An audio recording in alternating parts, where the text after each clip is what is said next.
रंगीला शहर राजकोट में कोईपण तहेवार ने रंगीला राजकोटवासीओ मन भरीने माणे छे। त्यारे नवरात्रिना वेलकम कार्यक्रमोने पण धामधूमपूर्वक उजववामां આવી રહ્યા છે અને વિવિધ વિસ્તારોમાં એક દિવસીય દાંડિયા રાસનું આયોજન થઈ રહ્યું છે, જેમાં ખેલૈયાઓ મન ભરીને દાંડિયા રાસની મોજ માણવા થનગની રહ્યા છે।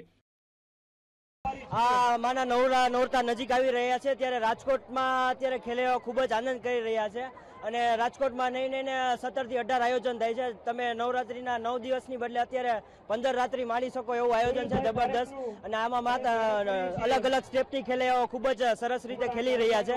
એવી રીતે નવરાત્રીનું આયોજન તો અનોખું જ હોય છે। ખેલૈયાઓ મન મૂકીને રમે છે અને માત્ર 9 દિવસ જ નહીં, એની પહેલા પણ વેલકમ નવરાત્રી તેમજ બાય બાય નવરાત્રીનું પણ આયોજન બહુ જ સરસ હોય છે અને તેમાં બધા જ ખેલૈયાઓ મન મૂકીને રમે છે, ટ્રેડિશનલ ડ્રેસ પહેરીને આવે છે અને ઇનામોની વણઝાર સાથે ઇનામો ઘરે લઈને ખુશ થઈને જાય છે।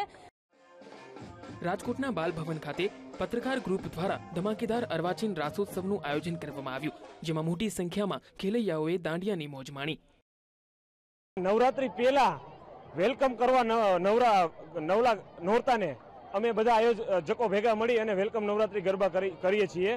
અમારા રાજકોટમાં ખાસ કરીને વેલકમ નવરાત્રી ગરબા અને બાય બાય નવરાત્રી ગરબાનું ખૂબ મહત્વ હોય છે। લોકો હજારોની સંખ્યામાં નવરાત્રી પહેલા વેલકમ નવરાત્રી ગરબા નિહાળવા આવે છે। માં શક્તિની ઉપાસનાના આ પર્વને વધાવવા સમગ્ર ગુજરાત આતુર બન્યું છે, ત્યારે રાજકોટના આ વેલકમ કાર્યક્રમ થકી નવલા નોરતાને વધાવવા આતુર બન્યા છે। કેમેરામેન ઘનશ્યામ કાચા સાથે પરાક્રમસિંહ જાડેજા, VTV રાજકોટ।